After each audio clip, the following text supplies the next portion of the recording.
to you live from Roundhouse Studios in Knock'em-Stiff, Ohio. It's American Exceptionalism with Scooter. He has all the ingredients for disaster. And El Scorcho. He wants to be human. American Exceptionalism is the place to highlight everything exceptional about the greatest nation on the planet. It's gonna be awesome. And now, Scooter and El Scorcho.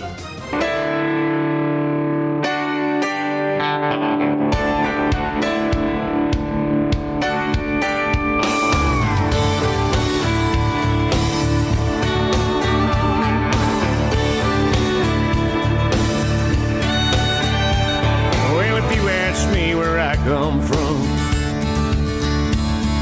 here's what I tell everyone. God bless America. Welcome back to American Exceptionalism. He's Scooter. I'm El Scorcho. Can I get an amen? Amen, man. You stole my line. Sorry about that, buddy. Oh, man. It's all good. Man, we got a very, very special guest today. I am truly humbled and honored to be able to talk to this gentleman. Rocky Sickmann, a former United States Marine Corps sergeant, has a very, very intriguing tale. It's going to be worth your time. Oh, absolutely. Yeah.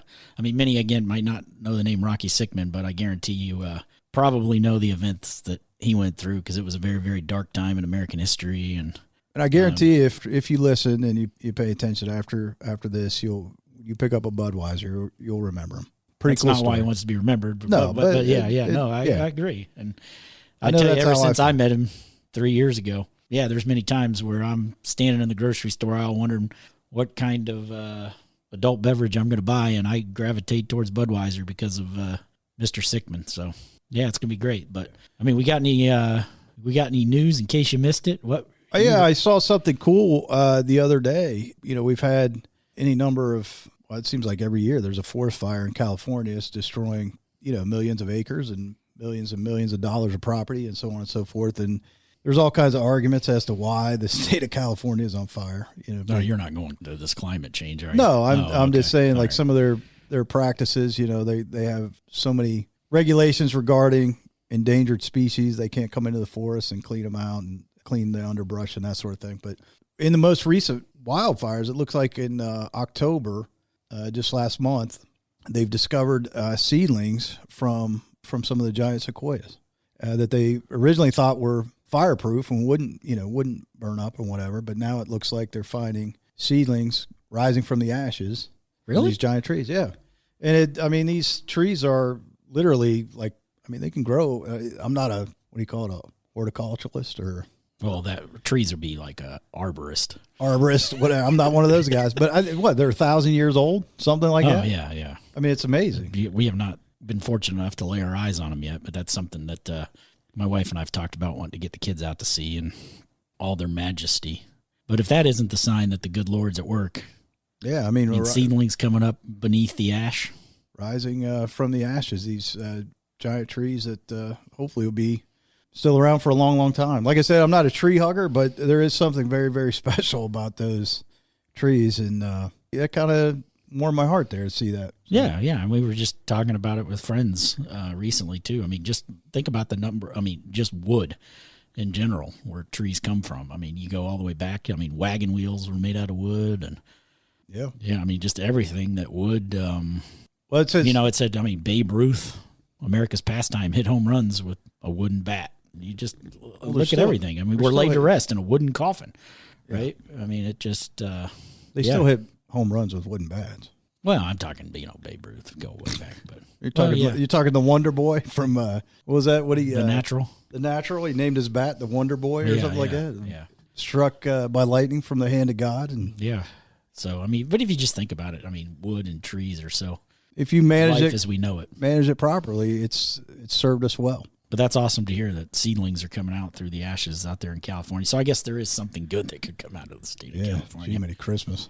You think Nancy Pelosi's going to try and take credit for that? No, I think she's not smart enough to take credit. Got her head located somewhere else. But no, California to me is like an example of what not to do. Sure. From a government perspective. But it's almost like it's United States of America and then California. Yeah, it's like this is our weird cousin, California. Don't mind him. Kind of what Cincinnati says about Cleveland, right? Yeah. Who was it? Bill Walsh. Who was it in Cincinnati? The coach that stopped the game. They started throwing stuff on the field during the game. This was back in the late 80s, 90s. Bill Walsh was never with the Cincinnati, but what was his name? 49ers. Right? Yeah, who was their coach? Anyway. Sam Weich? Yes, Sam Weich stopped the game. He said, "Hey, this isn't Cleveland. Knock it off." Well, I mean, and then the other day, I mean, a friend of mine said that you're not going to be able to buy a gas-powered lawnmower next year in the state of California. Everything's going to be electric. Good. Take all the battery-operated, whatever you want. Take it, California. Send it out there to them. Yeah. Give me my old gas fume belching. Well, I know. I mean, I just know a electric-powered lawnmower will not work at my house because I've been known to let the grass go for too long. And then where the septic system is, that's some thick grass that exists out there. There isn't no battery-powered anything that's going to get through that grass. It's well fertilized. Yeah. The old-fashioned way. I don't get the battery-operated like leaf blowers. I live on a piece of property where we have a bunch of trees, and man, I'd be changing batteries about every 10 minutes, and it would take me a week. Yeah, I bought a parking lot blower, one of those industrial blowers like these paving companies clean parking lots with, and that's what I get rid of the leaves in my yard with. I ain't messing around. Oh, yeah, no battery. Elon Musk ain't gonna be able to provide that. No. So, all right, well, let's not delay any further. Let's just get on to it because, I mean, again, Mr. Rocky Sickmann, I'm sure we'll be speechless by the end of this. So. We're going to give him, open the mic and just let him run. So however long it takes, it takes. It's well worth your time, I'm going to bet. All right. Well, take a few minutes. We're going to break and then come back and buckle up for probably one of the greatest American stories that we've had on the podcast to this point. This is the A-list for us. A-lister. So that's it. All right. We'll be back in a few minutes.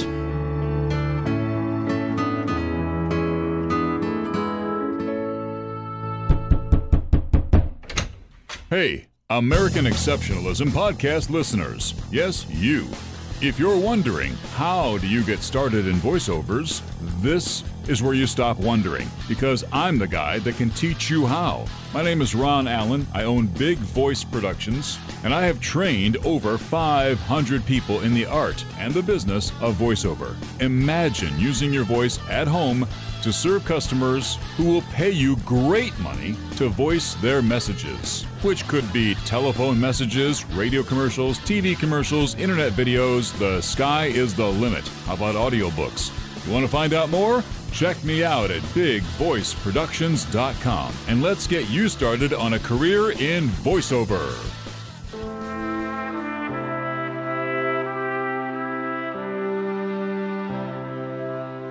Welcome back, listeners. It's as we've talked in previous episodes, it's a great time of the year.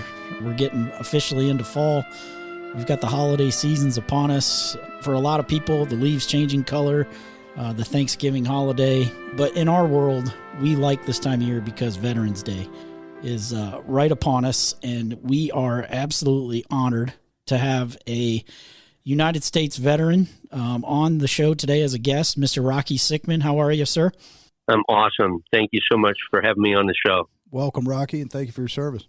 Thank you, Brian. Maybe Rocky Sickmann's, for all our listeners out there, maybe Rocky Sickmann's not a name that you might have heard of in the past, but I guarantee you've heard about the terrible events that unfolded 42 years ago, almost to the day. It was November 1979, wasn't it, Rocky? That's correct. Yeah, this November 4th, 2 more days, 42 years ago, that my life turned upside down and never the same ever since. What happened? Because we do have some young listeners out there. Other listeners out there, probably when they hear November 1979, they know instantly what happened in American history. But your life changed in November 1979. What exactly happened? Yeah, it really did. United States Marine. I wanted to join the military. And my father was in the Army. My brother was in the Army, and I joined the Marine Corps. And my parents taught me 3 things: love of family, love of faith, love of country. And little did I realize that those things would help me survive the darkest days of my life. And obviously, I told the recruiter I wanted to see the world, and the world I did see. I went to Asia for a year, went to Europe for a year, came back, and then went into MSG. My first post was in Tehran, Iran. I arrived there on October 7th, 1979, just 28 days or so prior to November 4th. And the Shah of Iran, the dictator, had fled the country in January of that year of 1979. And that year, 1979, I was on a float in the Mediterranean. I was with 2-8 at that time, and we had word the Americans might need assistance for evacuating from the country of Iran. So here I am, October 7th. I arrive in Iran, this country that I was just getting ready to prepare to assault to help Americans flee just that early part of the year. And so the Shah fled the country, but then just weeks before November 4th, he was allowed to come into the United States for medical treatment. And we had informed the State Department, through not myself, but State Department officials at the American Embassy. There were 65 of us. So you went from a country that had 20,000 down to a country that had 65 Americans. And so we had alerted the State Department, if you allow the Shah in, one of three things is going to happen. And sure enough, it's also documented that President Carter, in a meeting, the staff said, President Carter, we have to allow the Shah in. He's a friend of ours, and he's got medical issues, and we need to help him. And it's documented. President Carter told the staff, what are you going to do if we allow the Shah in and the Islamic Republic of Iran takes our people and they hold them hostage? Sadly enough, the thing 2 weeks later after he said that, that's exactly what happened, November 4th, 1979. And 444 days, there's so many different stories. But yeah, that morning of November 4th, I had just gotten off guard duty. And for those of you, I don't know, have you guys seen the movie Argo? Yes. I have, yes. So that morning, I get off guard duty. I go over, the Marine house was on the backside of the 23-acre American compound. So I come across, and I'm getting ready to go out in town to run some errands, because we're getting ready not only for the Marine Corps birthday, but Veterans Day. So I'm having breakfast with three of these individuals that worked at the Visa building, which happened to be three of the six that were rescued by the Canadians. And so here we are sitting there that morning, having breakfast, talking about the Marine Corps birthday. We're all excited. Other embassies were going to come over and enjoy it with us. And so they went to the Visa building, which is on the backside of the 23-acre compound. I go to the front of the Chancery, the largest building, the embassy itself. And I go in and tell Billy, he's on post one. I say, hey, I got to go run some errands in town. And whenever you run errands, you have to have a driver drive you around.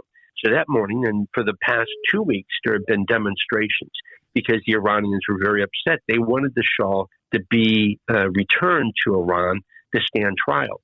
And so that morning, November 4th, I'm walking into the motor pool gate. And if you remember that movie, how they come over the wall. And I can tell you, and I will tell every American until I die, that morning when I walked into the motor pool gate, my walkie-talkie had recall.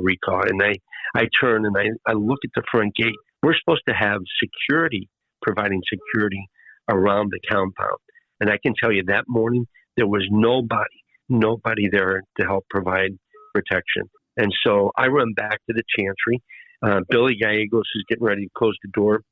He sees me being chased, keeps the door open long enough for me to squeeze in. We secure the embassy, and nobody's able to get in, nobody's able to get out. We go back, and in 1979, our weapons consisted of a .38 snub nose and a sawed-off shotgun to protect an American embassy. But again, we're there. Yeah, I know it's crazy. Trust me, I laughed too when I first saw it. But it's all about the host government. We're in the government of Iran.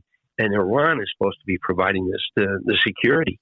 And so that morning, obviously, there was no security whatsoever. I'm assigned to the front door, the door I just came into, and I am kneeling with my flak jacket on and my sawed-off shotgun. And, your adrenaline's pumping. I mean, because now at this door, they're pounding on the door and the plaster is falling from around the door. And here you are, a 22-year-old Marine, 10,000 miles away from the town of Crockville, Missouri, population of 50, and you're sitting there thinking, this is where I'm going to, bite the dust. And, you're dropping your shells because your adrenaline's pumping. And you take a deep breath, you relax, and you load your shotgun, pick up your pistol, load your pistol, because, you can use deadly force if they break into an American embassy. And so I radioed and asked for support. So out of the 12 Marines, we had about 7 Marines made it into that embassy. And second thing, I'm happy to tell everybody that 7 Marines held that American embassy the morning of November 4th for 4 hours, waiting for the host government of Iran that never showed. Down in the basement, Billy is down there. And the movie Argo, it shows a lot of different things that really weren't true. But again, the movie wasn't really about us that were at the Chantry. The movie's about those 6 individuals that fled the Visa building that morning. And so there were some inaccuracies. We did not have shotguns that blew tear gas. We had tear gas canisters. So when Billy radioed that they had broken in, I was the closest to the steps. I broke away, went downstairs, and it's, in boot camp, it's amazing what they teach you, and they drill it over and over and over. And you got a son that's in the Air Force, and he understands this. They drill it through, and so here you are, you're executing. You don't even realize that you're doing it. And you get down there, and all of a sudden, Billy's got his gas mask on, because now if you know that they're in, there's a potential you're going to have to use gas. And so he points down the hallway, and sure enough, there's a bellow of smoke coming from one of the offices. And the third thing I will never forget is that around the corner of this room where they had broken in, who do they bring? But they bring in 4 Iranian women in black chadors, and they were using them as frickin' shields. And I will tell every American, 1979, the Iranian women had no rights. And that morning, they had the right to take their first shell. And the Iranian men were pushing them forward. But again, they knew the mindset of the military that we would not shoot unarmed innocent women. And if we had, they probably would have paraded them out in the public, stating that the Marines are shooting unarmed innocent women. But they used them. They used them as frickin' shields, pushing them forward. And it wasn't fast. It was very slow. And here's Billy and I, 2 young kids, fingers on the sawed-off shotguns, and our orders were being screamed, don't fire, don't retaliate, help is on the way. So we're stalling. We get to the steps, tear gas is popped, and all of a sudden they flee the building. We go up to the very top of the embassy, the most secured part of the American embassy, and we barricade ourselves in. And by this point in time, guys, there's about 30 of us that are now secured, decided, and that's what what the flag represents, freedom. But we were on the side that we were freed. But they start bringing people that did not make it into the embassy, and they were already tied, blindfolded, and they're put up against the other side of the door, and they're begging for their life. They've got a gun to my head. If you don't open the door, they're going to shoot me. And so at this point in time, we're on, not myself, but our other State Department people are on the horn with President Carter, and that's when the orders come from the Commander-in-Chief to give yourself up. It was going to take 18 hours for any help to get there to us. And so a lot of things have been created now.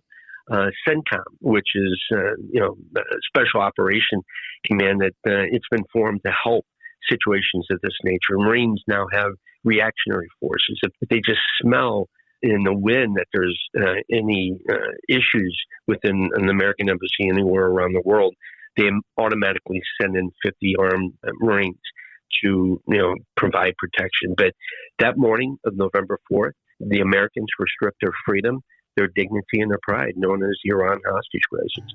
A lot of things after that. And you were held captive 444 days? 444 days. That is correct. The first 30 days, we were tied to a chair. Our arms were tied to the arms of the chair, and we were tied to the feet of the chair. And that night, they would tie you together. 1 week, I was tied in the bed. The captain in the Air Force, Neil Robinson, he was at the foot of the bed, and I was at the head of the bed. His ankles were tied to my wrist, and my ankles were tied to his wrist. And that's how we slept. And just like what you see in a typical hostage movie with the guy at the door, lights shade off. That's what it was like. And they put you through interrogations. And sadly enough, one of our comrades, one American, basically broke through interrogations and went around the room and told the Iranians who everybody was. And at that point in time, it was name, rank, and social security number. And this guy went around and told them who everybody was and put people in solitary confinement for 444 days. But spent my first Thanksgiving, first Christmas. The only thing I could think of, guys, was you're in a dark place. It was the darkest 30 days of my life. I mean, you hated everybody. You hated your government. You hated yourself. Stupid for, doing this. But then all of a sudden you have to come to reality. There's only one person, one country that you need to blame, and that's Iran, the Islamic Republic of Iran. I'm a true believer that a Muslim is not born with hatred. They're taught hatred. And I can tell you that every day, just about for every 444 days, you would hear young children chant "Death to America." And the sad thing about it is they're still chanting that same chant to this day. I mean, this is a country, Islamic Republic of Iran, that wants to take Israel off the face of the earth. And so, and you can talk to any of the hostage still living, they will tell you that the war on terrorism, it started November 4th, 1979, when the Islamic Republic of Iran took our American embassy and stripped us of our freedom, our dignity, and our pride for 444 days. And it was after New Year's of 1979, we were put into a room where we spent the next 400 days. And we went outside 7 times out of 444 days. And when you think you're having a bad day, I look back in those days and it's like, this day I'm living now, it's nothing in relationship to those dark hours. Some serious perspective there. Hey, today's like a not so great day. Wow, wait a minute. It's been worse. The sad thing about it, there was a rescue attempt that occurred in April. I mean, just to go to the restroom, you were locked in the offices of the Chancery, the American Embassy. You slept on a 3-inch foam mattress at that point in time. If you had to go to the restroom, you would knock on the door and put a piece of paper underneath the door to let the guards know in the hallway which door is being knocked on. And if you knocked too loud, they'd tell you have to wait. But if you had to go to the restroom, you had to do it in a can. They wouldn't let you go. But if you were allowed to go, they would come. And you knew the embassy better than they did. But every time you left that room for 400 days, you were blindfolded. I mean, they had complete control of when you were going to eat, when you were going to go outside, when they wanted to scare you, you name it. They had complete control. And so we didn't know it. It was April 25th of 1980. That morning, it was like any normal morning of being held hostage. Ali, the cook, you could hear him push his cart down. He would stop in front of your cell, your room, your office that you were locked in. He would stop and all of a sudden unlock your door, open the door, grab your 3 plates that were there. I was in a room with Billy Gallegos and Jerry Plotkin. And he would grab the plates, close the door, lock the door, put the food on the plate, unlock the door, open the door, put the plates down, close the door, lock the door, and you could hear him scoot down to the next. And we had a spoon that we were allowed. And, and I can tell you the first 30 days, you guys, if you've ever been through a dark time in your life, a difficult time, you don't feel like eating. And the first 30 days, I did not feel like eating. I mean, I didn't know if you were going to live or die, not only those first 30 days, but the next 400. But you realized after the first 30 days, if you had to get your head back on straight. And that was when, if you've ever seen the movie Castaway, Tom Hanks, he had a locket where he remembered his girlfriend. I have a locket, but I had this picture of this girl I just met, and she was my icon that really helped me make it through. And I said, I'm going to make it through. And if I ever get out of here, I'm going to ask just to marry me. And so she was my icon at the very beginning. And so anyways, that morning of April 25th, it was normal. And all of a sudden, as the day went, you could hear the Iranians start running up and down the corridor, and outside in the back of the embassy, you could hear vehicles screeching and flying up and down. And all of a sudden that night, they come running into our room. And whenever that door opened, you guys, you jumped because you didn't know if they were going to come in and start shooting or what, because they always told us if the United States came to rescue us, they were going to shoot us. And so they came in, blindfolded us, handcuffed us. I was in the middle, and everywhere we traveled, for some reason, I was always the middle guy. And so that's why my kids, I have 3, and whenever my kids got in the middle of this car seat, I always told them, I said, you'd be a bad hostage, complaining about putting in the middle car seat. But anyway, you were blindfolded, handcuffed. I was handcuffed, my left hand to Jerry's right hand, and my right hand handcuffed to Billy's left hand. And handcuffed, blindfolded, they took us from a room took us down to one of our embassy vehicles, and we're blindfolded, handcuffed. They put us in the back. They handcuffed Jerry to the left, handcuffed Billy to the right. And here you are sitting there handcuffed, blindfolded. You see a flash, and it was a picture. They took a picture of us, and all of a sudden they put a blanket over top of us. And right when they put that blanket over top of us, all three of us said, "Oh shit, this isn't good." And so you're sitting there thinking, what the hell happened? Well, little did we realize, guys, that the Iranians had found the charred CH-53 and the C-130 in the desert, along with the CH-53 and 8 charred bodies. And they realized that the American government was trying to attempt a rescue operation, and they thought they were still coming to get us. So by the night of April 25th, 1980, by at least 10 o'clock that night, all the hostages were separated throughout the country of Iran, so that if they ever attempted, they would never be able to get to us. But that morning of April 25th, had it possibly happened, we would have all been in one building. But by that night, we were separated. They moved us to 2 different cities. First city that they took us to, we drove that night, April 25th, till the next day. And again, the sad thing about it is, there was no stopping in the rest area. And by the time we finally got to our destination the next day, I think it was around 11 o'clock that morning. We've been in the vehicle 9 o'clock the night before. And so I remember waking up, and I remember hearing birds chirping. And I'm sitting there thinking, heaven can't smell like this. I thought I was dead, but we had just gotten to our next location. The stench in the car was just incredible. And they pulled the blanket off of us, and they unhandcuffed Jerry from the left and unhandcuffed Billy from the right, take us from this, and we're still blindfolded, put us into this building, into a room, unblindfold us, unhandcuff us, and they tell us to get cleaned up. And that afternoon, they brought in sandwiches in plastic.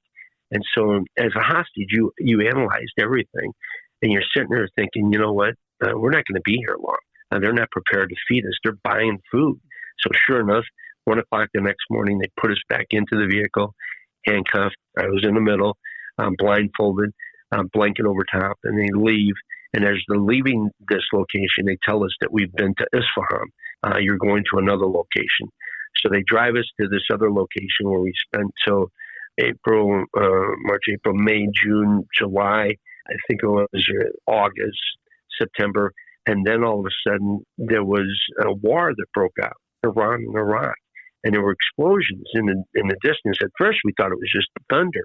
But it wasn't until that one night, we're in this building that we were in, a mortar or something hit the building next to us, and it knocked us on our ground. And all of a sudden, they come running in. They handcuff us again. I'm in the middle. Jerry and Billy to the right and left, and blindfold us and put us back into the vehicle. We didn't realize at this time that was the war with Iran and Iraq that had started. We had no idea, knowing who was fighting who. And so as we're leaving that night, it was understandable that they didn't realize that they were going to be, taking us that night and moving us. And the reason why you know this is because as we're driving down the road, all of a sudden we pull into this location, and the vehicle shuts off, and you hear an Iranian woman and her daughter talking next door. We're in the back of a vehicle. There's a guard in back, and there's a driver and a passenger in front. The driver gets out. He opens the door, closes the door, walks around the left side of the vehicle, through the back, in the back. And I mean, these things that you never forget. I remember him popping the lid on the back fuel tank, unscrews it, gets the gas nozzle, puts the gas nozzle in, and I can remember to this day the gas filling up in the back of this vehicle. And you're sitting there thinking, here you are held hostage. Guys filling up this gas tank.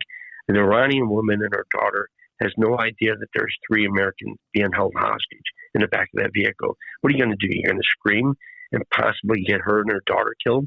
Another guy goes in, the passenger, he goes in, comes back as the guy's filling up the vehicle.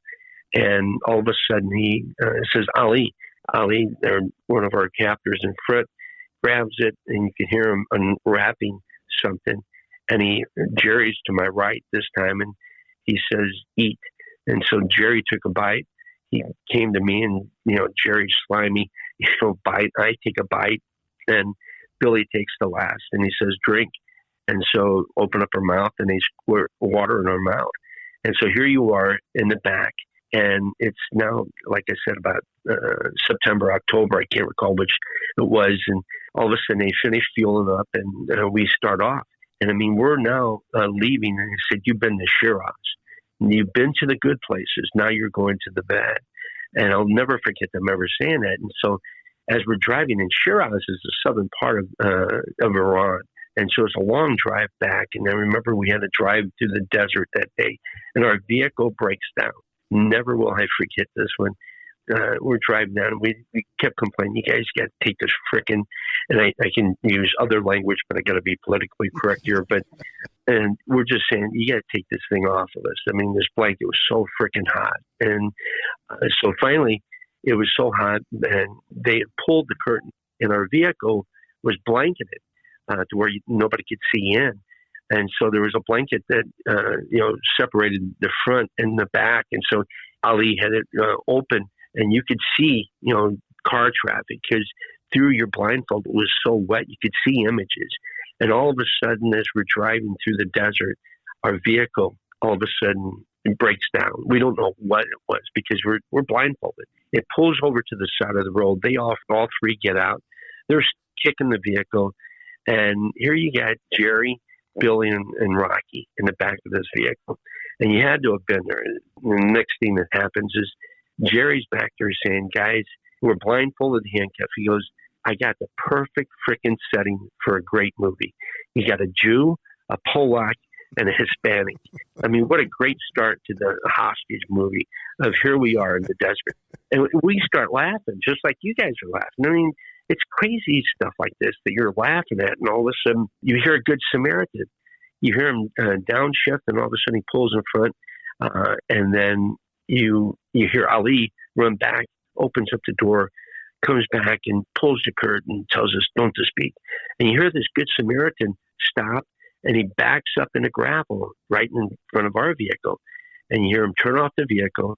You hear him open the door, close the door. You hear him walking on the gravel. Shalom alaikum, and they're speaking and they're sitting there talking. All of a sudden you hear a ruckus. You hear, Ali, Ali. And the guard gets out. He comes and like hours later, our vehicle hood goes down and the hood of this other vehicle is up. But this body, this individual, whoever it was nowhere around. So another dead body here you had. I mean, you don't know how many dead bodies there were through this whole ordeal. So the vehicle starts up and we head off back to Tehran. They bring us back to the American Embassy. And once they put us into one of the rooms and handcuff us, unblindfold us. And again, that was a full day drive. And again, like I said, there was no stopping in the rest area. So we cleaned ourselves up. And then there were bullet holes all over the office. And at this point in time, you realized that something had happened. You thought there was a rescue attempt. And we were the only Americans because we had not heard of any other Americans since April. And sure enough, that night, they put us into prison, and where we spent the next 3 months or so in Evin prison. And you could hear other Americans. And so there we, in prison, we find out that the Shah of Iran had died. It was through Sporting News magazine material that we had gotten. It was now October, but this was written back in July. It had, due to the death of the Shah of Iran, the tennis tournament was postponed. So they snuck it through this one article. And so here we are in prison. And the only reason why we were there, you guys, was that the Shah was hopefully to come back to stay on trial. If he comes back, then we go home.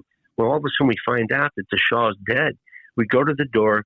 The guard comes, they all have their weapons, manning right there. And because we're pounding pretty hard. We say, hey, gee, what is this? The Shah is dead. No, we do not believe the Shah is dead. What do you mean you don't believe?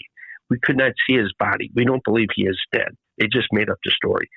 So now, instead of things looking brighter, it's not good.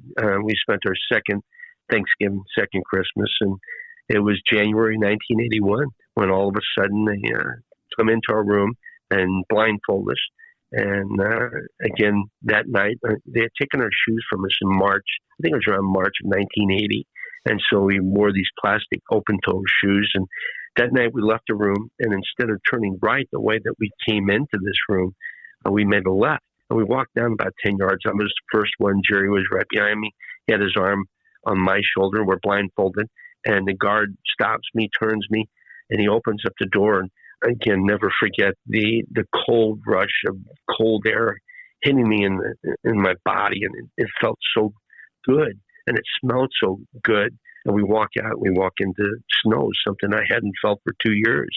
We walk into the snow, and I can remember my open-toe shoes, snow, running through it, and the crunching of the snow. And the snow was hitting me in the face and my blindfold. And they put us onto a vehicle. The vehicle drives off, scrapes the right side of a tree, jumps a curb, turns right, and we drive for about 30 minutes or so. And all of a sudden, we turn right, and we hear a sound of a jet engine. And this is something, I had prayed for.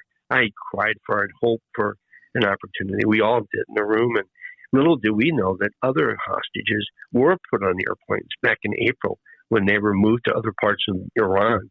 They were flown to other parts. We were driven. I don't know which is better, but I can tell you the freaking length it took the drive was really long. Anyway, you hear this plane, and your heart is pounding, and all of a sudden, we're right behind the plane. The force of the jet is pushing against the vehicle. And all of a sudden, you hear them chanting "Death to America," and they tell us to unblindfold. And I didn't have glasses then, didn't have hearing aids then, and we start to unblindfold, something you're not allowed to do because if you ever get caught, you'd be pounded on. And you're looking at people that you hadn't seen for 444 days. You look bad, you smell bad, and you're in shock. You don't know what the heck is going on. And all of a sudden, they start taking one by one from this vehicle. And there's videos on YouTube that you can find out there. I've seen some of these. Some people have sent to me, and we're taking off this, and we're boarded the back of an airplane. And it's the first time I'd seen a woman in 444 days, or a little airline stewardess. And many people don't realize the reason why we were released was because of $8.3 billion that President Carter negotiated with the Islamic Republic of Iran. The interesting thing is this airplane landed on January 17th.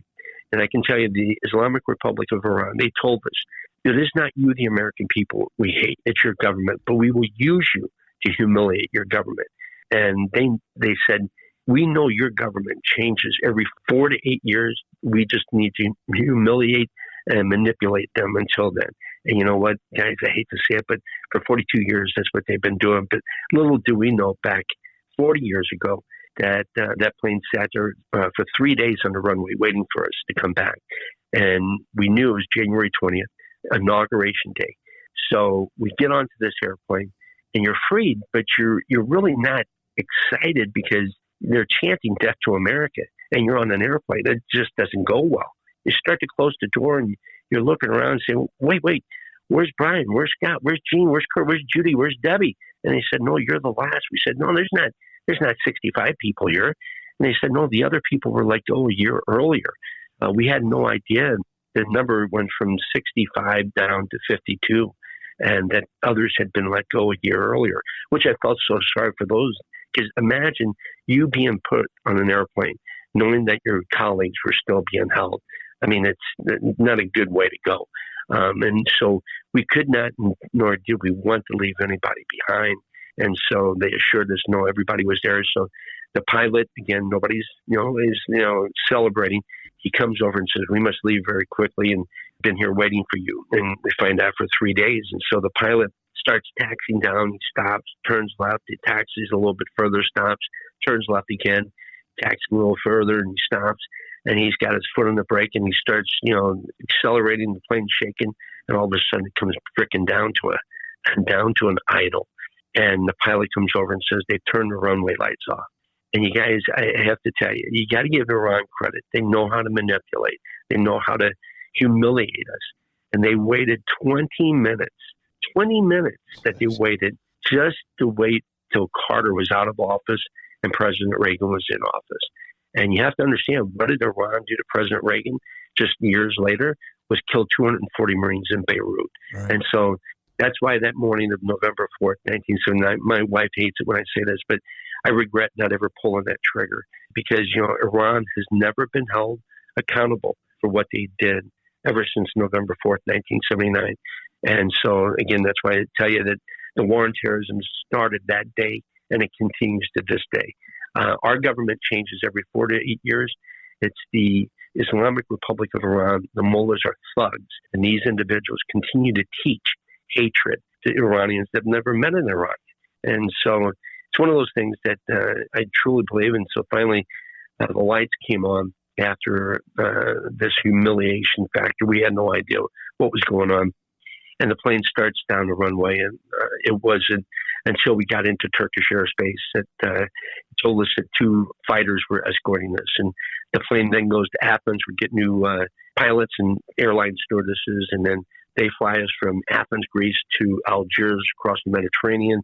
Then in Algiers, we board medevac planes from Scott Air Force Base right across the river here from St. Louis. And they go, Mr. Sickmann, welcome home. I said, how did you know who I was? And he said, we've been following you for 444 days. And you have to understand, the first 30 days, you guys, the Vietnam War just ended in 1975. And, you're sitting there thinking, nobody cared about those veterans when they came home. They were spit on. Nobody saluted them. Nobody congratulated them. And we're sitting there thinking, if nobody cared about them, there were 65 people that died the first minute and nobody cared. So we're thinking, who's going to remember us?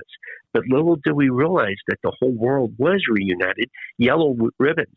Tony Orlando, he came out of mothballs to do his tie yellow ribbon around the oak tree. And he thanked me for coming out of mothballs. They got him a job again. And so, we came home and, the rest is history. And there's so many different stories that we could be telling you. But I came home, called home, and my mom and dad were there. And my dad goes, Rocky, Jill's here. And this is this girl that I had thought about the whole entire time. And I said, she waited. And my dad goes, well, she wants to talk to you. And I'm thinking, well, shit, that doesn't sound good. She said, get married or something. And so, we start talking. And she finally says, Rocky, you got to make a decision, either me or the military. And I had been in service for about 6 years at that point in time. And I chose her, but I still, missed the military. And I joined an organization, Budweiser, where I became the director of military sales. And that's when I met Major Rooney with Folds of Honor. I retired in 2016, went to work for Folds of Honor, and I'm the senior VP of Bud accounts with Budweiser. And so I get to come up with all these different packages with the Bud brand team to continue. I can tell you guys, every time I wake up, every morning, when I feel like I'm down, I think of those 8 guys that flew through the night of April 24th into the morning of April 25th. Never again would they ever have a chance to go fishing with their son, take their daughter to a high school dance, walk them down the aisle, hold their grandkids. Those individuals would never have that opportunity. And those are sacrifices, their life for my life, that each day I wake up, I earn my day for them, making sure that people know that freedom is not free. And there are Americans, less than 1% of our population that serves our freedom, that we take for granted so much. And that's when I drive myself, and Folds of Honor really helps me to maintain that and keeps me focused, along with my good wife. If it wasn't for my wife, I could tell you I'd be in a ditch right now. I would not be who I am without her. Well, Folds of Honor is an outstanding organization, and I'm glad that you found comfort in them. Man, what an amazing story. You talked throughout your story, you talked about the 2 guys that you were basically handcuffed to. What were their names again? Billy Gallegos. Can tell you there's not a week that goes by that Billy and I don't talk to each other. I just texted him an hour before we got on. His daughter calls me Uncle Rocky. My kids call him Uncle Billy. I'm sad to say that Jerry, and again, we could be here all day, but Jerry, the morning of November 4th, when Billy and I closed those front doors to the Chancery, here's Jerry. We turn around, and Jerry is with a Korean. Jerry was sent over to collect $250,000 of cash from the Iranians to give to this Korean, because his brother owned a headhunting service. And so when we turned around, Jerry is holding this briefcase with $250,000 in cash. Did not know this until after we were finally put into a room. The Islamic Republic of Iran released a Korean. They didn't want an incident with a Korean national. So Jerry was Jewish and he was a merchant. And so they humiliated him for 444 days. But back home, somebody had asked, why is this guy in a chancery with $250,000 in cash? So two individuals put together the story that he was in the embassy dealing in drugs and he got caught, but we can't release the story. So they didn't release the story until January 20th, 1981. There was no truth whatsoever. Jerry was being investigated by the State Department for drug trafficking. No truth whatsoever. It went to the court system. And this very interesting court piece was Jerry a public figure or a private citizen? Because if you're a public figure, you can say those things. But Jerry was really a private citizen thrown into an incident that created him into a public figure. So it was a legal case study, but the judge found him as being a private citizen, which allowed him to sue. So 4 more years, the suit basically lasted, and Billy and I had to go out for the depositions, and it was a week before it was to go to court. They settled out of court. He had sued him for $60 million. How much he made, he never did disclose because that's part of the deal. But then he dies very shortly after. He had 2 sons. And the only thing he wanted to do is we all told each other, what is you want to do when you go home? He wanted to go camp and wanted to go fishing with his boys. And he never got to do that. He had to come home after 444 days just to regain his dignity that he should have gotten. Billy and I, ticker tape parades. I mean, you name it. And this poor guy had to really start all over to regain his dignity and respect that he should have got when he came home. That was back, fake news, right? If there's no truth to it whatsoever, fake news, right? Yeah, no, absolutely. Yeah, it was very sad. And then, of course, when they finally settled out of court, they had to put a little statement in the paper, that the piece was not correct. It wasn't like headline stories as it was when he came home in 1981. Very sad that he had to live his remaining years just to try to gain that respect. What is so neat to hear you say is, there's a time, we're coming out of a time period, as you said, Vietnam. There wasn't much, it was almost disrespect to our veterans and everything like that. And it's got to be so difficult being over there held hostage thinking, does America even care? And then to be pleasantly surprised that they did indeed care is a testament to the greatest country on the planet. No, I'm telling you guys, you have no idea how surprised we were. You're right, because my brother was in during Vietnam, and I remember him coming home and immediately taking his uniform off because it was just not one of those things that people respected. But when we came home, and again, rightfully so, a lot of Vietnam veterans were very upset with us because we got this notoriety. But the interesting thing is our government did realize in 1981 we had done wrong to our previous veterans, and so in 1983 the Vietnam Wall was built. And so, this tragedy that occurred, 8 individuals losing their life and us being held for 444 days, did bring some notice to our previous veterans. And so things did happen. 1983, the Vietnam Wall and other memorials were created. But the sad thing about it is those that did pass away before that wall was built, never getting their thanks. And that's why there's 1 million of our soldiers that have died and been disabled in war, 2 million dependents. And the cost of educating these dependents is like $9 billion. So that's where Folds of Honor really comes through. And, it's really neat to see the Vietnam veterans. And if you go to a USO, who do you see working in the USO are former Vietnam veterans that want to make sure that, our current veterans and their families don't get treated like what they did. And so it's neat to see them, do that work. I'm kind of at a loss for words. Amazing story, amazing, I hate to say it, adventure. You know what I mean? It's like 21 years old and all of a sudden you're in the middle of I'm trying to put myself in your place and I can't do it. Well, at times I even sit here and I think back of that, and it's hard to believe that I actually went through it. But trust me, as my parents always, my mother especially, Rocky, you go to church, someday you're going to need God. And she was so right. Never could understand why my dad cried when I went to boot camp in the Marine Corps. It was 13 weeks of hell. But I tell you what, those days, how they taught me how to clean my clothes with a bar of soap, running water, and a slab of concrete. first day, first 2 months it took before I took a first shower. And you know what? Every morning I take a shower. You know why? I can't. And sometimes I take 2 showers in a day and you know what? I brush my teeth with my toothbrush and toothpaste, not a bar of soap. So it's the things that we take for granted. I mean, our country is so good. There are people that, die to try to get to our country. There's not too many people that you see dying to try to get out of our country. It's everybody wanting to come into our country. And so we're very fortunate and very proud. And that's my little 2-year-old granddaughter, Rooney. I try to teach my kids, as my parents taught me, love of family, love of faith, and love of country. And whenever we see a flag, my little 2-year-old granddaughter, she hand salutes the American flag.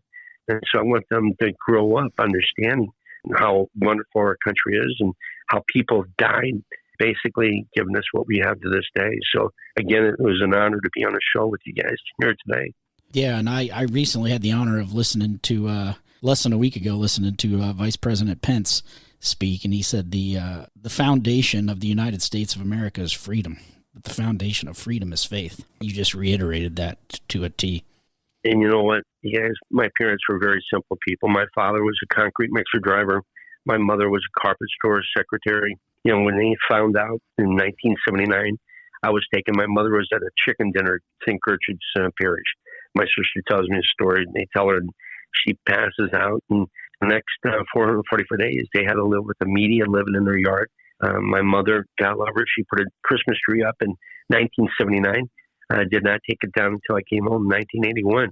When one would die, she'd send my father, Virgil, out to the forest and chop down another one and put the tree back up. And she was a Polish-German woman that just, she was determined I was going to come home. And I love her. She was right. But all you listeners out there, I mean, I'd encourage you to go out there, get a Budweiser, and just toast to all 65 of them that were held hostage 42 years ago, and their lives forever changed in the course of American history. Changed forever as well. So, Rocky, it's been an honor. I'm speechless as well. Yeah. A few minutes ago, I was looking at Brian like, say something.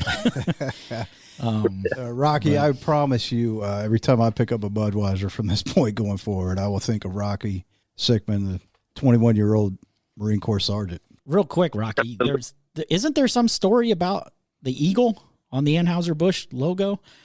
Well, there's not so much an eagle, but Operation Eagle Claw or something, or well, no, absolutely. There is a can that was created in World War II.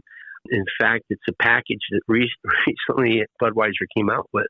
It was a green, can, so that our troops, when they were drinking Budweiser in foreign lands serving our country, it wouldn't pop. It wasn't white. It was green.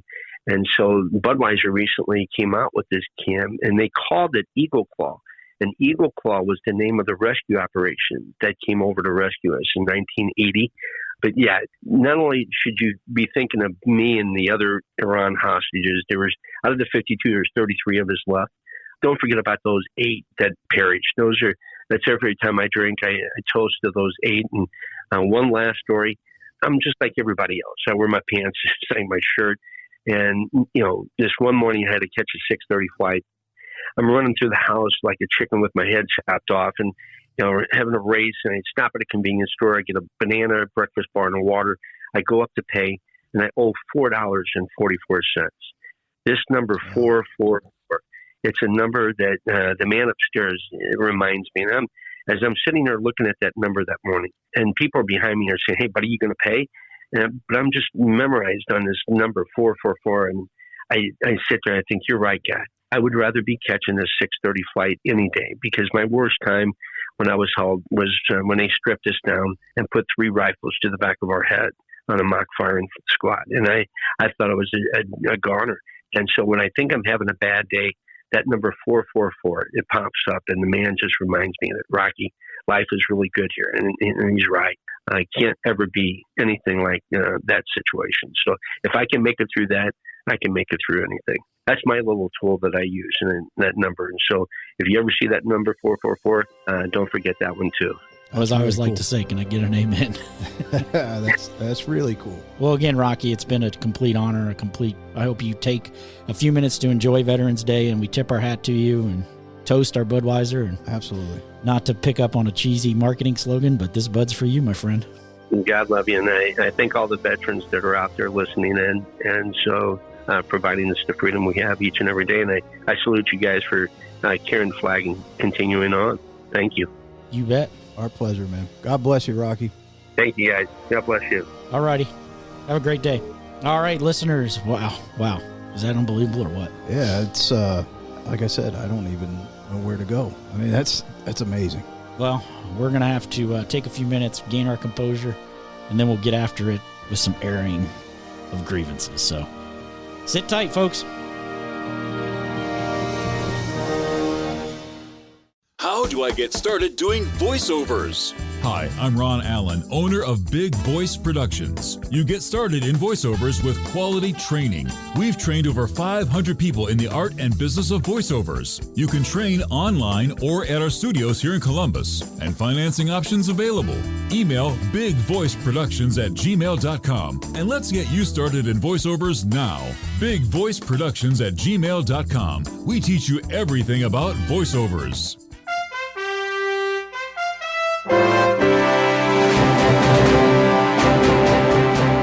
This episode of Airing of Grievances is brought to you by Jimbo Septic Service. In my game of cards, a flush always beats a full house.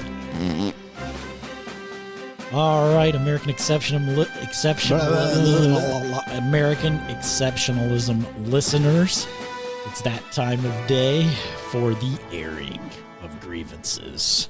The airing of grievances. I got a lot of problems with you people. Now, you're going to hear about it. All right, El Scorcho said he's got to have this one. He said in the car on the way over to Roundhouse Studios. Something happened. I think a previous episode you had something happen, didn't you? Yeah, I'm like on a roll. What is it with you and every day? It's you something and traffic. Different. I don't know. I assume it happened in traffic. I try to be right? patient, to be honest with you. You didn't hit a pedestrian, did you? No, thank goodness. You didn't get into it with a senior citizen, did you? No. No. No. And I wasn't even trying that day. It just came out of nowhere. Well, didn't happen with Granny, did it? No, I hope she's okay. Somebody said she went to the hospital. So. Oh, wow. Well, Granny, if you're listening out there, get better. We wish you the best, as do millions of YouTubers. Is that what you call people who play around on YouTube? I don't know. Maybe the people that watch it. I don't know. You would think by now. Give me 5. You'd think by now that we'd have this dream ski operation. You know what? We need one of those. I took photography at high school, and we had one of those big clocks with the 2 big arms, and you set it for your dark room. And man, when it hit 0, you knew it. It was like, bah! It was like this big. It was obnoxious. We need something like that. All right, dream ski. Oop! I hit the 5. I'm hitting the start button. Is it working? China. Oh, there we go. You're on the clock. All right, so we're in the middle of a pandemic, and there's all kinds of, everybody's got a viewpoint, everybody's got an opinion, okay? Get the shot, don't get the shot. Wear the mask, don't wear the mask. Wear 2 masks, wear 3 masks. Booster, no booster. Yeah, okay? And everybody's entitled to their opinion. I do not begrudge anybody who decides one way or the other. If you want the shot, get the shot. If you don't, don't. If you want to wear the mask, wear it. If you don't, you don't. My thing is choice, right? Sure. Don't try to mandate somebody's decision away from them. So I do have a little bit of an issue just because I think it's odd, but I'm driving, like Scooter said, to Roundhouse Studios, and I'm obeying all traffic laws. And didn't do anything illegal this time? No, I did not. Okay. And I pass I don't know, he looked like a 30-year-old man driving his Toyota Tercel. And so I apologize, but I'm already stereotyping in my mind. I don't even know what you're going to say here, but I've already got a stereotype forming in my head just because when you say Toyota Tercel. Well, it was a little beat up. Okay.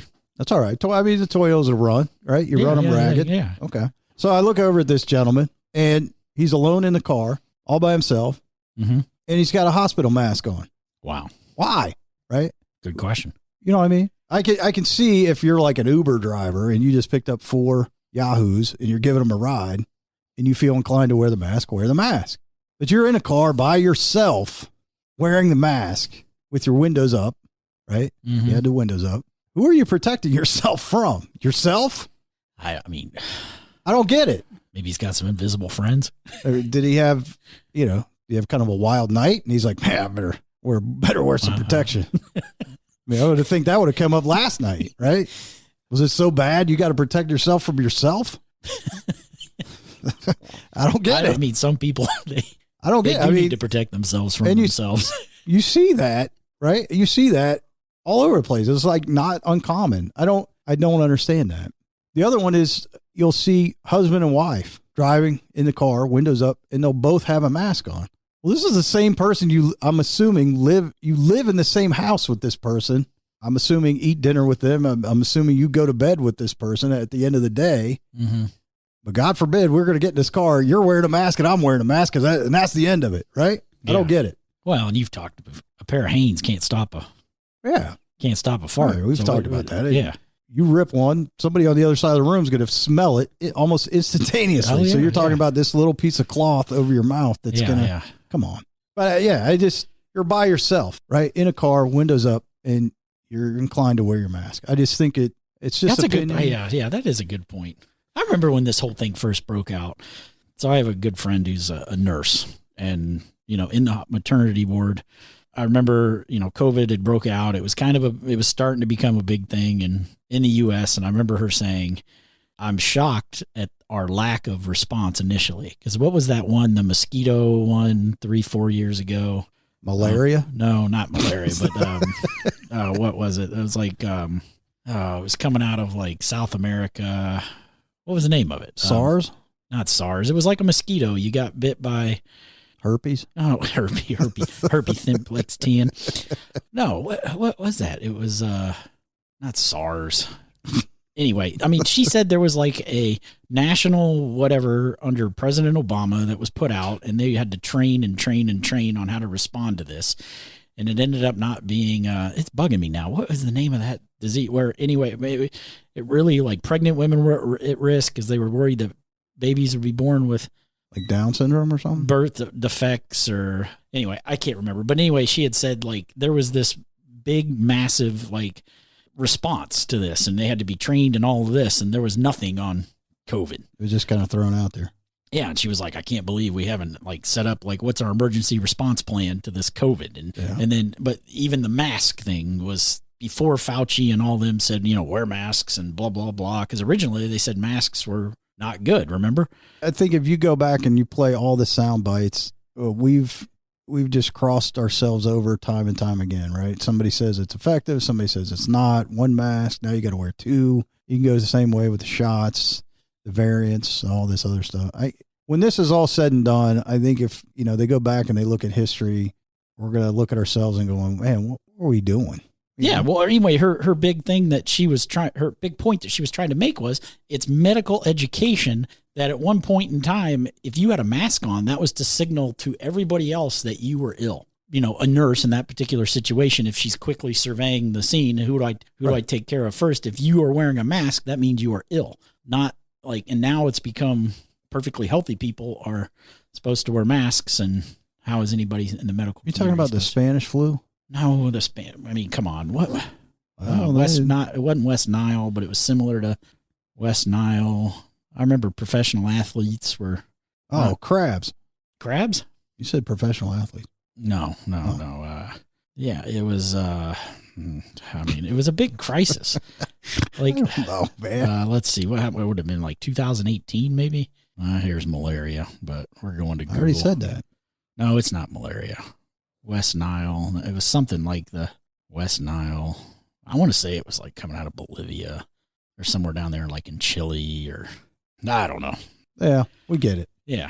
We get it. But yeah, there was this big, massive response and training and education and everything around it. And I just remember her saying like, we were so concerned about that, but yet initially in the early stages of COVID, she was going, I don't know why we're not more worried about it. Like there was concerning. And then of course COVID became what COVID is and it got everybody's attention real quick. But I don't get, I'm with you. So the dude driving the Toyota Tercel. Uh-huh. All right. Tough it up, Buttercup. All right. I think you'll survive a road trip by yourself driving through Knock'em-Stiff, Ohio. That's all I got. You would think. So what do we know? We're just two jokers on a podcast, right? Karen! Uh-oh. Did Bizardvark just walk through the door? Who's Bizardvark? It's my sister. No, I didn't know. Does Bizardvark wear masks while driving around by her lonesome? Pretty much a Karen. That's a whole nother episode. All right. Well, again, it's been an awesome episode here in this month of November where we have a lot going on. And I can tell you that with Veterans Day and then the Thanksgiving holiday, there is a lot to be thankful for. Yes, sir. And Rocky Sickmann is one of those individuals, not just Rocky, but the other 65 that were held hostage over there 42 years ago this November. So Rocky and all the other Americans that were held hostage out there and every veteran that has served, past, present, or future, we tip our hat to you. So every day we have a lot to be thankful for in this country. And if you aren't smart enough to figure that out, I truly feel sorry for you. And in the words of Mike Ditka, go ahead, get the hell out of it. You can't respect this country. Get the hell out. Can I get an amen? So, all right, listeners, we'll catch you next week on another episode of American Exceptionalism. Stay tall, soldier.